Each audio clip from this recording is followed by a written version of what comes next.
Le voici, Mario Seidel. Voilà, on va avoir un nouveau maître étalon. Mario Seidel, il va prendre la tête. Quoi qu'il arrive, à part vraiment de s'oublier au tremplin, avec Kato, ils sont ceux qui ont le mieux dominé ce tremplin olympique. Regardez, il a l'air facile. Il a l'air facile, il est au fond, tout simplement à plus de 130 mètres. Hein. Là, il n'y a pas de problème pour Mario Seidel. Alors maintenant, il va falloir qu'il progresse en ski de fond. Parce que là, il a plus de problèmes. 137 mètres, ça va faire des écarts. Vous allez voir ceux qui vont sauter maintenant. On avait des dizaines, des vingtaines de secondes d'écart tout à l'heure. Là, ça va être exponentiel. Après ce saut de Mario Seidel à 137 mètres. 12e à Ramsau, un bon week-end à Kligenthal encore grâce à ses sauts de 18e place. Ah oui, là Thomas Drummel il peut constater les dégâts parce que il y en a un quand même qui fait une belle saison, c'est Miroslav Dvorak avec cette 4e place notamment à Chenard il y a quelques semaines. Miroslav Dvorak qui est 12e du classement général de la Coupe du Monde. Tai Kato est déjà dans les airs et là aussi ça va aller très loin avec Tai Kato. Et ben, il va être battu par Mario Seidel, il sera second. Kato qui avait remporté le saut de réserve, le pocket jump, ce saut effectué la veille des compétitions pour éventuellement servir de remplacement au saut site d'aventure comme aujourd'hui. Les conditions sont très mauvaises, voire même pire et qu'on ne peut pas sauter. Alors par contre Tai Kato il n'a pas posé le télémarque, un petit peu surpris là, il y a forcément un manque de visibilité à 132 mètres, lui qui est allé à 139 mètres sur ce tremplin. Je crois qu'il est même plutôt bien noté.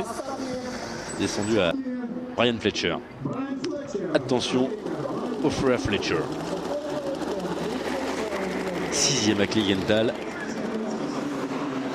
Le sillage du... Oh là là, ça c'est un super saut pour Ryan Fletcher. Regardez les conditions. C'était... ouais. François il n'a pas été malheureux avec les conditions. Moins 5,5. C'est-à-dire que le vent est en train de se lever un petit peu. Je parle des moins 5,5 qui sont les compensations. Vous savez peut-être, mais on compense le total des sauts en fonction du vent. Si le vent est positif, si le vent aide à la performance, c'est-à-dire si le vent est orienté de face, on retranche des points et on en ajoute si le vent est de dos. Et là, apparemment, je voudrais voir la compensation, c'est la même. Ouais, moins 5,5, moins 5 points enlevés. Le mètre de vent sur ce tremplin de Sochi est compensé à hauteur de 7,80. C'est très bon, hein. Taylor Fletcher et Brian Fletcher là. Il y a par contre en termes de distance c'est quoi? C'est la même chose. Non, il y avait 2 mètres de moins, 126,5 pardon pour Taylor Fletcher qui se retrouve donc 8e. Willem Denifel s'était lancé. Oh c'est très bon. C'est très bon pour Willem Denifel. Il a dépassé les 130. Il s'est rapproché de Mario Seidel et de ses 137 mètres. Ça a l'air de mieux en mieux à sauter, les compensations qui gonflent. On arrive presque à 6 points de compensation. Il faudrait que ça reste un peu comme ça. Mais jusqu'au bout, hein, parce que si ça commence à baisser, ceux qui sont là sur la liste de départ en profitent. On l'a vu avec Taylor Fletcher et Brian Fletcher, qui ne sont pas les meilleurs sauteurs du plateau. La 2e place pour Willem Denifel à 29 secondes de Mario Seidel. Ça nous fait 2 Autrichiens devant. Tai Kato se retrouve dorénavant 3e, François Brault est 7e, Maxime Lahert 11e, Marianne Yelenko, on en parlait, excellent sauteur Marianne Yelenko dans de bonnes conditions. Ah, le vent s'est calmé, apparemment le vent s'est calmé, la vitesse est bonne. Ouais, c'est un super saut, Marianne Yelenko lui aussi s'est fait un petit peu surprendre. Je pense qu'il n'y a pas que des problèmes de visibilité, les sauteurs qui voient mieux avec tout ce qu'il faut pour essayer d'améliorer la vision, notamment ces visières, ces lunettes que vous voyez avec des filtres adaptables en fonction des conditions de lumière. J'ai l'impression que la neige tombante là, regardez, il a fini sur l'avant, ça a un petit peu arrêté ses skis. Cette neige tombante qui colle un petit peu, elle est très humide. Vous savez que Sochi n'est pas très loin de la mer Noire. Ça peut un peu surprendre les garçons, alors qu'on avait des neiges artificielles sur les premiers jours d'entraînement qui avaient été usinées. Cette neige avait été usinée, préparée.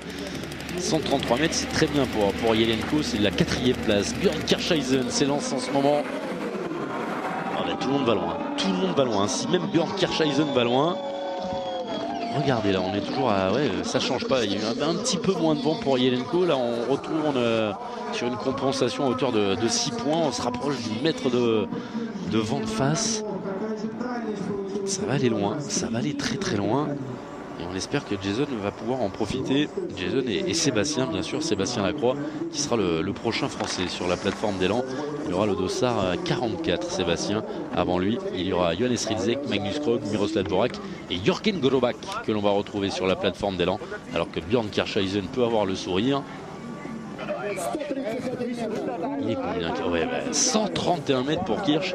Alors par contre, vous voyez, il est cinquième. Il y a quand même 50 secondes. Hein, alors qu'un petit peu là, pour l'instant, les favoris, le grand favori, c'est Björn Kircheisen. Hein. Björn Kircheisen est cinquième pour le moment. Après le saut, alors que Tino Edelman s'élance, ça peut aller très loin pour Tino Edelman. J'espère qu'il va pouvoir poser. J'espère qu'il va pouvoir poser Tino Edelman. S'il va loin, il a assuré lui aussi. Vous allez voir comment il a écarté les deux skis tout de suite après le télémark pour se donner le plus de stabilité possible. Il a l'expérience, Tino Edelman, l'expérience des chutes aussi au niveau du télémark qui lui ont coûté quelques opérations des genoux. Les corps qui montent bien. C'est pas un énorme saut de Tino Edelman. Je pense qu'il y avait de l'appréhension dans ce saut. Regardez, tout de suite, il a tout de suite écarté le plus possible les deux skis pour se donner de la stabilité. 125 mètres 50, c'est la 4e place. Il est capable de faire beaucoup mieux, mais il a assuré. Alors, c'est difficile d'assurer au moment de se lancer, mais par contre, je pense qu'il a sorti le train d'atterrissage un petit peu plus tôt que d'habitude. Bernard Gruber, juste après ce sera Jason Lamy-Chapuis. Bernard Gruber qui s'en va au fond et qui a failli tomber. Il a mis un tour de bras pour se rééquilibrer. Alors est-ce qu'on va lui décompter ce tour de bras? Normalement on doit lui décompter, mais il y aura peut-être un petit peu de clémence du côté des juges vu les conditions de neige. 129 mètres 50. En tout cas il y en a un qui n'a pas été clément, c'est Pierre Morel, le juge français. Il a sorti un 16,5. Il y a 3,17, 1,17,5. Super saut de Bernard Gruber. Dans ces conditions, vraiment, il faut tout lâcher. Et vous avez vu, lui aussi, pour poser le télémark, c'est compliqué. Aïe, cette tête Jason maintenant de s'élancer. Jason, il doit tout donner. Et il a un championnat du monde aussi à disputer dans 15 jours. Alors attention, Jason est un sauteur très habile avec des skis, que ce soit en ski de fond ou en ski de saut. Jason Lamy-Chapuis pour l'équipe de France. Vous connaissez les conditions, il faut aller le plus loin possible, mais c'est compliqué de poser le télémark en ce moment. C'est un bon saut, c'est un très bon saut pour Jason qui a sur le télémark en plus. Super télémark. Alors là, chapeau champion. C'est énorme ce qu'il vient de nous faire, Jason Lamy-Chapuis, 126 mètres 50. Il n'y avait pas de grandes conditions, hein. Beaucoup moins de vent que tout à l'heure. Alors on va lui rajouter ces 6.3 par rapport à Seidel, par rapport à Kirsch également, Björn Kircheisen. Ça va nous le mettre où, Jason Lamy-Chapuis, alors que Eric Frenzel va sauter derrière. C'est un très bon saut pour Jason Lamy-Chapuis. Jérôme Lahotte l'a compris et Neutre pourrait monter. Ouais, il y a 3,18 qui sont sortis, il y a 2,17,5. Alors qu'on félicite Bernard Gruber. Il est combien, Jason? Il est 3e. Super saut de Jason Lamy-Chapuis. Il va se retrouver juste derrière Seidel et Gruber. Et maintenant, le match entre Jason et Eric Frenzel. Le voici, l'Allemand. 4 victoires consécutives en Coupe du Monde. Ah ben c'est très bon également. C'est très bon. Mais attention, il va pas être loin de Jason Lamy-Chapuis. Je pense qu'il va être devant. Ça va être serré entre Jason Lamy-Chapuis et Eric Frenzel. Et aujourd'hui, l'explication, elle va se faire avec les skis de fond. Il est derrière pour un demi-mètre. Les notes, elles sont légèrement moins bonnes que Jason Lamy-Chapuis. Il y a 3,17,5 et 2,18. Par contre, il est un petit peu moins compensé. Moins 2,6 pour Jason Lamy-Chapuis, moins 1,6 pour Frenzel. Bon, ils vont être à côté. Est-ce qu'il va être devant? Jason est 3e. La place pour Eric Frenzel, la voici. Il est 5e, Eric Frenzel. Jason Lamy-Chapuis partira avec 2 secondes d'avance sur Eric Frenzel. Et aujourd'hui, l'explication, elle va se jouer tout simplement en ski de fond entre les deux hommes. Attention tout de même à Björn Kircheisen, qui ne sera pas très loin de notre duo de champions du monde, Lamy-Chapuis et Frenzel.